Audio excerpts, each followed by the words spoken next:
Good morning, fellow gardeners. This is Paul. Now I'll talk about all these exciting cuttings in the foreground soon. But today I'm most excited about these ones back here. Now, if you know about Paul Thomson, he had the 1S, which is Physical Graffiti, 2S Cosmic Charlie, 3S is Delight, and this is 4S, which makes a pale pink fruit. So I'm really excited to find this. No one really has it. It's never been named, but it is a pale pink, tasty fruit. So 4S, or some people, it's written S4, but I believe Paul Thomson called it 4S. So I'm so excited. Look at that. It's a little bit skinnier. Very unique. So 4S. Now, 5S is Purple Haze. So you can see I have 5S here, really big, thick cuttings. But then also the grower has Purple Haze, which he gave me as well. So I'm wondering, I'm going to keep these separate, but is there a difference between 5S, which is collected from Paul Thomson, and Purple Haze, which is renamed, and this one went to Florida and back. So interested to see what happens there. Now this is one that these two actually are very exciting. 6S was removed from frost. So Paul Thomson's plant died, but not before he gave away some 6S to some people, some California rare fruit growers, and look at that, I found it. So these are 6S. And then this is 7S, which has a different parent. You know, this is Houghton, or Houghton, some people say, and I believe Rixford, if I remember correctly. So 7S, and the grower says the 8S tastes a little bit better than 7S. So 7S looks very similar to Sugar Dragon, doesn't it? A little bit thicker. So that's 7S. Paul Thomson lost those plants from frost, these two. So super stoked to have them. Now, here's 8S, or also it's been renamed Arizona Purple. So this one is Arizona Purple. And I'll keep it separate, but the grower told me that Arizona Purple and Sugar Dragon are the same. So this would be 8S. So the parents of 7S and 8S are actually right here, Houghton, or Houghton, some people say, and Rixford. And there's a lot of wrong Rixfords out there that look like a G2 to me, so be careful when getting Rixford. It should be a 8 to a 10 ounce, roughly, sized fruit. They're smaller. Okay, now up next here is really exciting for me. This is G1, which the plant was not doing too happy, but he pulled it out and he didn't know that nobody has G1, or it's really hard to find. So out of Paul Thomson's G series, there's G1. Then there's G2, which was kind of renamed. I believe some people call it American Beauty in Southern California. And some are self-fertile and some are not. So G2 is a little bit messy. I actually have two different G2s here, just to let you know. And then these were lost in time here, and I'm most excited about these. These are G3.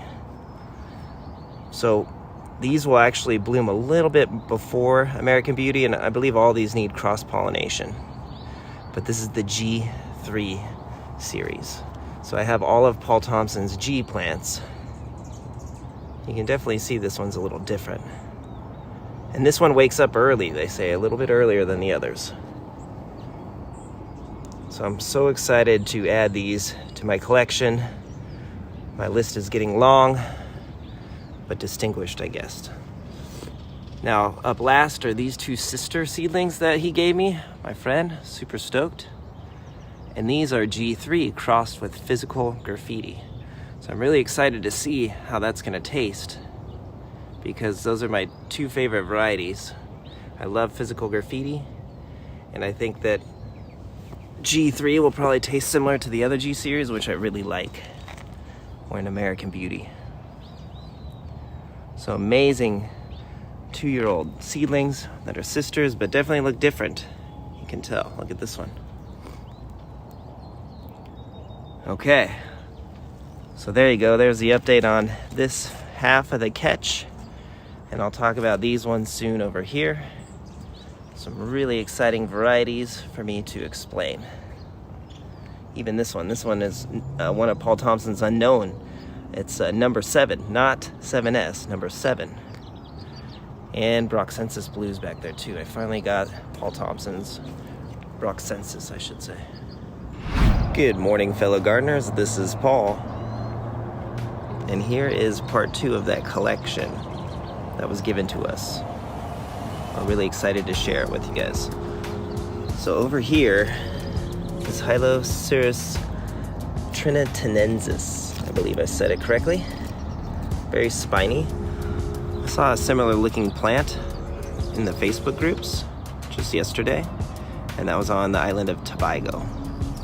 So Hylocereus trinitinensis, very spiny. Red flesh fruit, I believe. And this quirky one here is Hylocereus lemerii. It's very interesting. It's green up here, but man, it's like a tree trunk. Super quirky. Look at that. Lemerii. Up next, Hylocereus peruvianus, which is a white-fleshed fruit, I believe. And this one's not so hard to find. I believe Spicy Exotic sells it.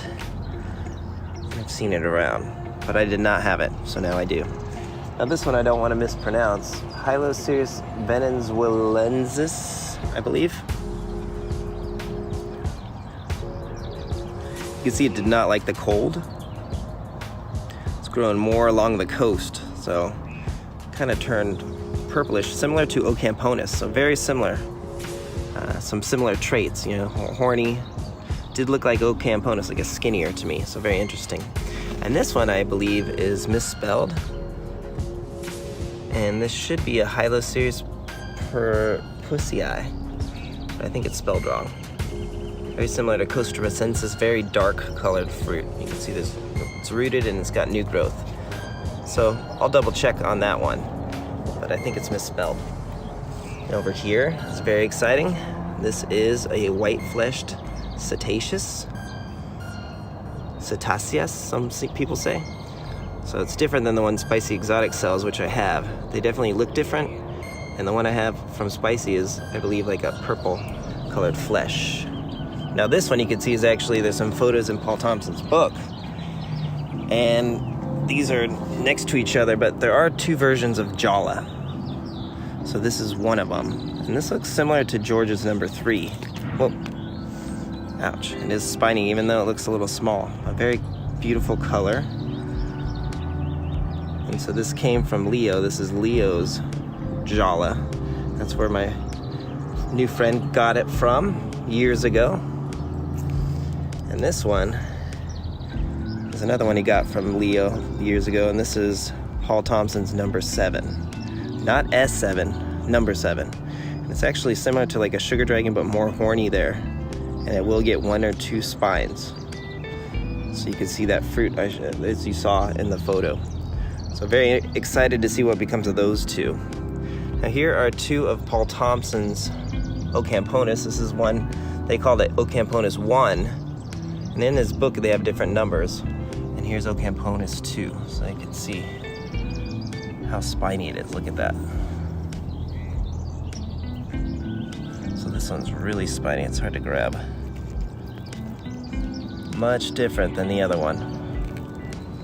And over here is Hylocereus broxensis, which I'm excited to have finally the correct one. I don't think the one I got before is definitely not the same plant. This one is very much Ocamponus traits. And then this one in the sunlight is tissue cultured Leo's dragon. So Leo's Costarricensis crossed with Megalanthus, which a few people have. But this one is a sister seedling, so I'm most excited about this little one. Look at this. So this is his number 2. So the other one was number 1, and this one is number 2. So this one's different. So I'm excited to see how that grows in our climate. And then over here, a few more. This one, he said, is the best tasting white flesh he had, but it rots very easy, hard to grow, he said. And he's been adding more calcium. So HBG white, but it's not an undatus or undatus.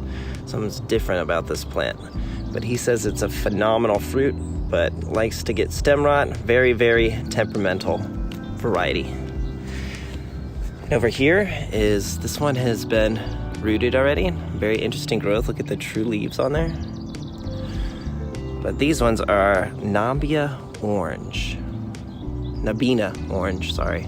I've never heard of it. I think it's from the Yahoo groups long ago, but he says it's a great tasting variety. So, and it's not from Nabina, and it's not orange. That's what he said.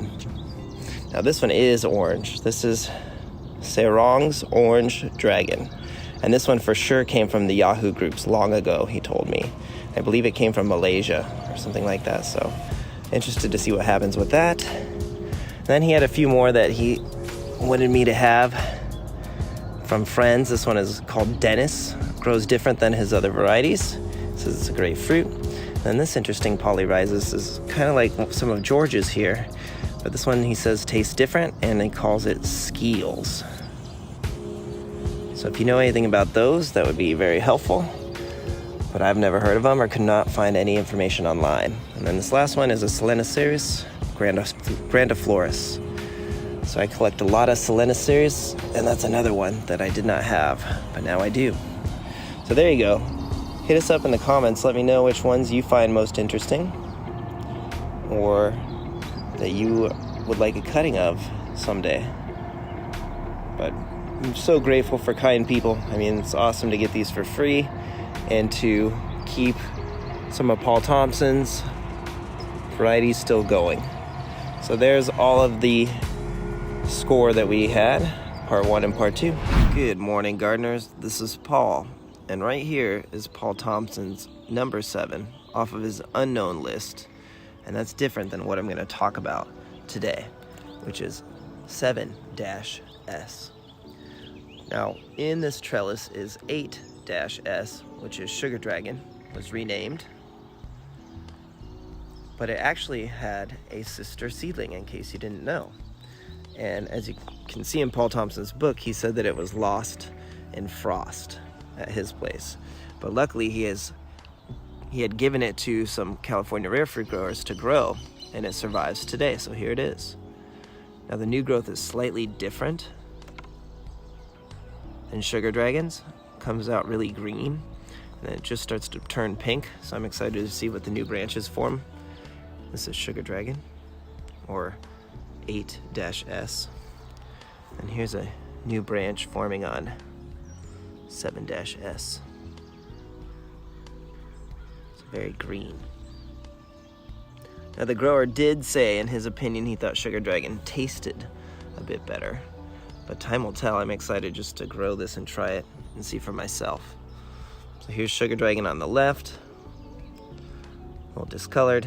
Looks happier up here, by the way. Let's see.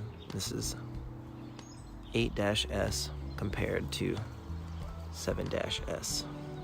I mean, they basically look very, very similar. And they actually look similar because they have the same parent plant, which is Houghton, which is right here. So I finally got what I believe to be 100% the correct variety, or accurate variety, I should say, Houghton, which was one of the parents, and it was pollinated with Rixford here. And be careful with Rixford. There's a lot of mislabeled ones. In my opinion, Matt's Landscape, the website, they sell a G series plant, or sold a G series plant as Rixford. Rixford's very, very horny. And ironically, both of these in Paul Thomson's collections were both unknown varieties. And so he thought that this plant here is actually Solanacereus because it has a scale on the fruit, which is not a typical characteristic of Hylocereus. And in addition, this may not actually be a Guatemalan variety. It could be an undatus. But who knows for sure? I think if I could afford it, I'd do DNA testing on all of my plants in time. But who knows, maybe I will. So we'll see. It's very expensive though. So anyways, there's your lesson. I hope that makes sense. Again, Houghton, Rixford created these two varieties. Sugar Dragon, which is 8-S, and then the lost, or sort of lost, 7-S, which is this one. I'm sure the fruit's gonna be similar. Good morning, dragon fruit growers. This is Paul, and today I'm going to do an update on some of Paul Thomson's hard-to-find varieties. So I've had these a few months now. This is a pot of G3. Now, Paul Thomson had 3 Guatemalan types, G1, G2, G3. And I've acquired this pot of G3, and it's been a very rapid grower in my experience so far. Look at that. It's doing just great, getting almost full sun. So it is getting quite a bit of sun, but our summer's been mild so far. You can see the growth started skinny as it rooted. It was etoliated, but as it topped the trellis, it's just really thickened out. So really great new growth on these cuttings, I should say. Here's another one. This one had some ant damage on the tip, it looked like, so now it's going 2 directions, so I'm gonna have to train this one to go down. So that's G3 down here. I'm letting these grow at the base here, so I'll have a few nice cuttings. And this is Paul Thomson's 4S, which is actually a hard to find variety of Paul Thomson's S seedling series. And this one he described as having a pale pink, almost white fruit. So the most white fruit of the batch. And he described it as a dwarf grower. Now it's been growing really vigorously for me, but it does grow kind of smaller. Sorry about the lighting. A little bit smaller than his other seedlings that I have. But it's just doing great, and I'm really excited to see these already topping the trellis after just a few months. So 4S.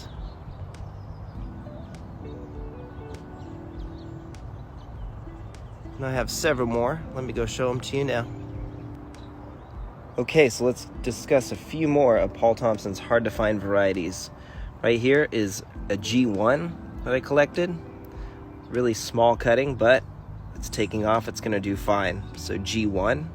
Now I have all 3 of the G series. This is 5S, which is purple haze, but these are gigantic, and they were labeled, it's always been labeled as 5S. So the grower got these from Paul Thomson. Here's 6S, really hard to find, and they all created a bunch of flower buds, and now look at that, it's growing at the base, which is interesting. So it's the first one to have some growth. These are 7S, so I have a few cuttings of these. And you can see it's been very similar to Sugar Dragon, but a bit more green in my experience. This one is also etoliated as it produced roots, and once it rooted well and it's getting more sunlight, look at that, the growth is spreading out. So even more green at the tip. So just overall more green. That's my observations for 7S thus far. Now here is the parent plant, or one of the parents, Houghton, and this thing keeps making flower buds. That one is starting to turn a little yellow maybe. See if it's gonna abort. Hopefully it does. I want this to grow. And here's Paul Thomson's number 7. So not 7S. And this cutting produced a fruit. So this is Paul Thomson's number 7. Also, Paul Thomson had 2 Ocamponus varieties he collected. This one is the more spiny version. This one set a fruit on it as well. And this one had a flower last night, so I collected some pollen. And this one is his less spiny Ocamponus. In addition, I have 2 Jalas. I'm wondering if I have Jala 1 and 2. We'll see. This one keeps producing these flower buds. I've popped off 2 and still producing another one. At least it's starting to root. And of course this one, instead of a branch, what's it producing? Beautiful flower bud, look at that. These are Jala. So I think that's most of Paul Thomson's hard to find varieties I have in the collection. So there you go. Give us a like and a subscribe, we'll keep you updated. Good morning, fellow gardeners. This is Paul Thomson's number 7. Now this dragon fruit is similar to Sugar Dragon, and it's on a cutting, as you can see. Now this plant in Paul Thomson's book says that it's a little bit different than Sugar Dragon. because it will produce one or two thorns. And you can see he calls them black spines, 1/8 of an inch long, or two spines that are 1/16 of an inch long, and the plant will get horny in time. So it's similar to sugar dragon, but it will get more horny as the plant gets older. So I have 2 cuttings, and this one insisted on producing a fruit. You can also see in Paul Thomson's book, he had a picture of the fruit, and I think mine's a little less plump, probably because it was again grown on a cutting. So I'm interested to see what this is like compared to sugar dragon.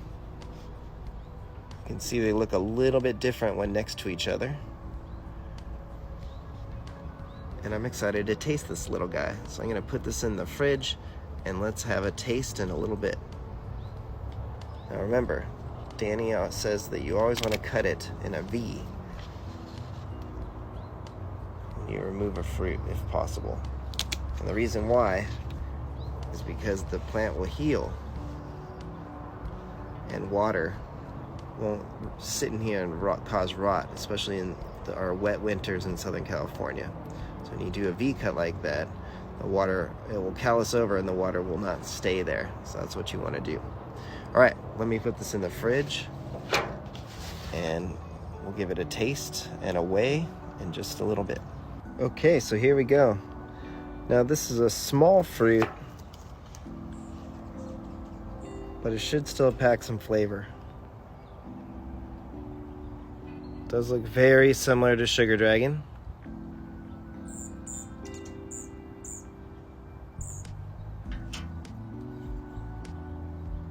Beautiful colored flesh.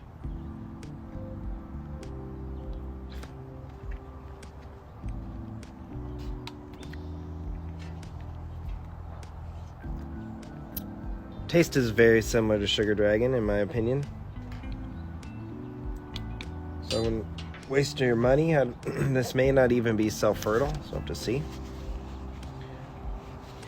I don't think this is quite as sweet as that Arizona purple. Let's see.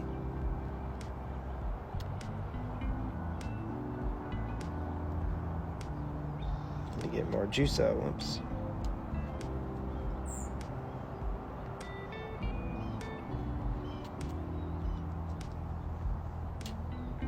And again, you want to get it right out of the middle.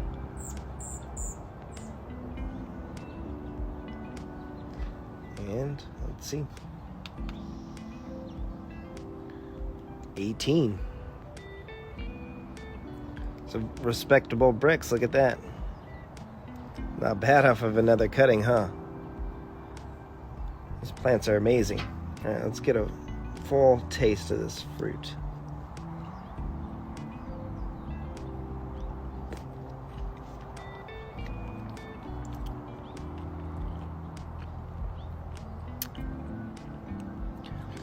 Very, very similar to sugar dragon in my opinion. We'll see what happens when we have a nice big fruit. It might be larger, but they're very similar DNA.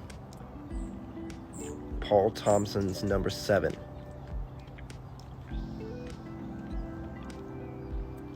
The flesh might be a little bit lighter in color, but that's about the only observable difference I can see. Wonderful. Good morning, fellow dragon fruit growers. This is Paul, and today I thought I'd do a quick update on some of my more unique varieties, how they're doing this season. Now, first up is Paul Thomson's 4S. So I'm really excited to see how this turns out. It's reported to have a pale pink flesh, and it's recorded to be a dwarf grower. It's definitely been pretty vigorous, but it doesn't get as thick as some of the other S series. It's doing great. Really pretty new growth. See it? So definitely a hard to find variety. We also have G3 here, which is another one of Paul Thomson's. Definitely hard to find. I've seen a few imposters out there. Hopefully this is the correct one. It's the most vigorous of the G series, in my experience. So it's been growing quickly. We've been getting a lot of fog every night. So the dragon fruit aren't so happy with that. You can see the growth was a bit attenuated because it started to grow before it had any roots, but it's doing fine now. Up above here we have Paul Thomson's 7S, which is the seedling sister of Sugar Dragon. So I'm excited to see how this one turns out. It grows very similar to Sugar Dragon, but the growth is greener. You can see it's just more green. It's definitely having a great season. Now over here is my Laverne Pink. I'm calling this Paul's Laverne Pink, not because I need a variety named after me, but because it's definitely different than what Spicy Exotics sells as Laverne Pink. You can see how long the thorns are on mine. It's most likely a seedling. You can see down here the original stem, very round, like a seedling would be. Now this thing has been putting out a lot of growth, but it has produced one fruit. And this was my favorite fruit to eat last season, so I'm excited to see how it turns out. Now, I also have a few more over here that are pretty hard to find. Here is Paul Thomson's 6S. And this one just wanted to produce buds, flower buds for me this season. But it's getting some growth now. And I'm really excited to see how 6S turns out. It's gonna top the trellis this fall. So the 6S.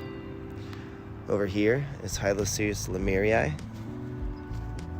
If you notice, it looks a lot like Pelora. Has some similar traits to it, the growth, I should say. Very beautiful, interesting variety. And the flower is supposed to be really unique. Over here is Jade Red. It's doing great. And then I'll show you one more today. It's right over here. I'm really excited about this one. This is Nambian Orange. Now, funny story about this variety. Nambian Orange is not orange. It's actually going to be a pink colored flesh. So I'm interested to see what this fruit tastes like. Supposedly it's a great fruit. It's been a decent grower. Grows kind of like a Guatemalan.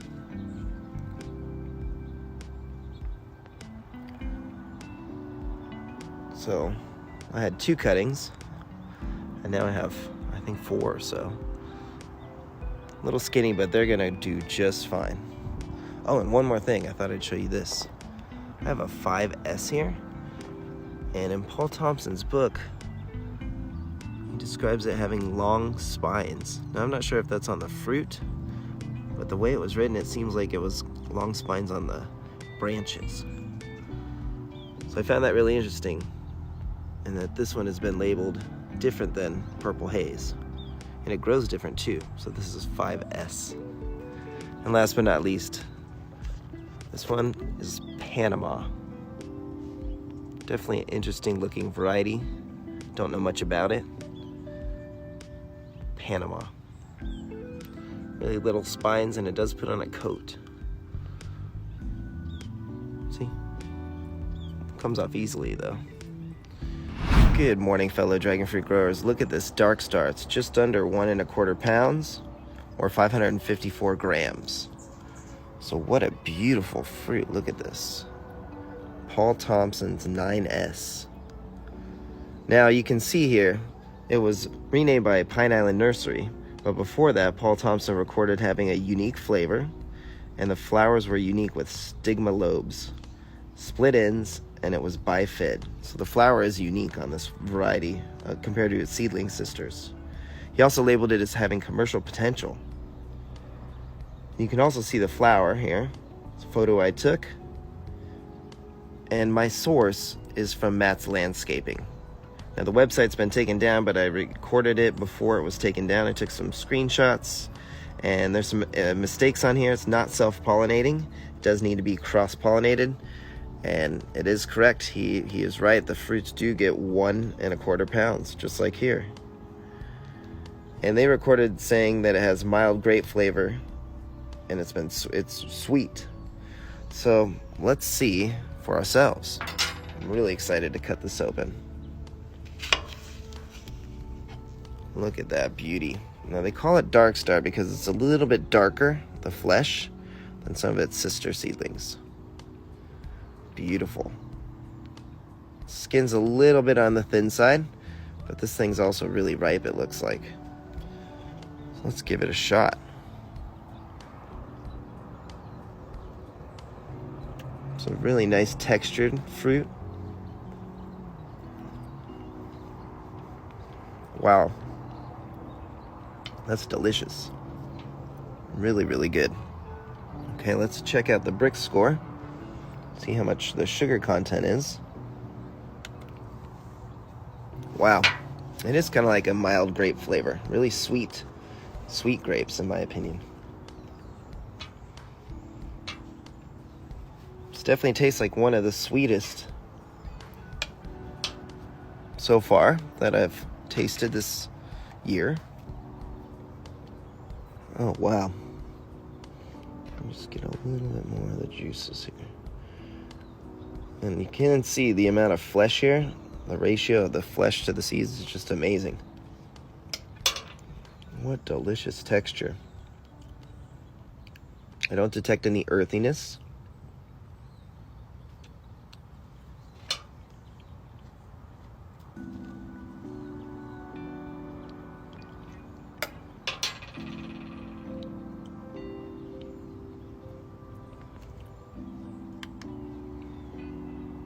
We're at a 19 5/10. Very respectable score. I'm going to take one more reading before I dive into this fruit, just to see if there's any differences. And again, you always want to take your reading from the same spot. You can see I'm doing it right here in the center.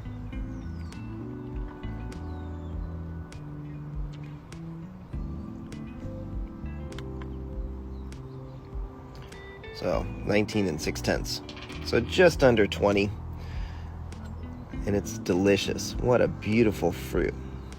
You can see why Paul Thomson labeled this as having commercial potential due to the fruit size.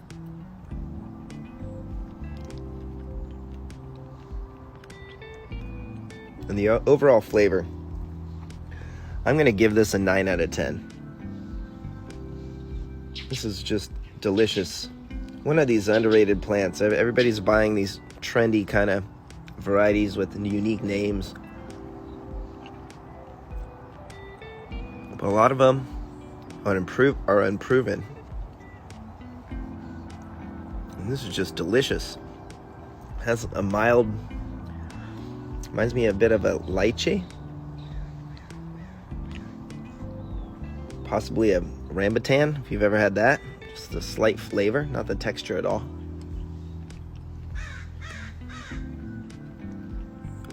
Easily one of the best fruits of the year.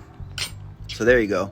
Dark Star 9S, one of Paul Thomson's hybrids, and I'm giving it a 9 out of 10. Delicious fruit. All right, give us a like, subscribe. Thanks for your time. Have a wonderful day. Take care.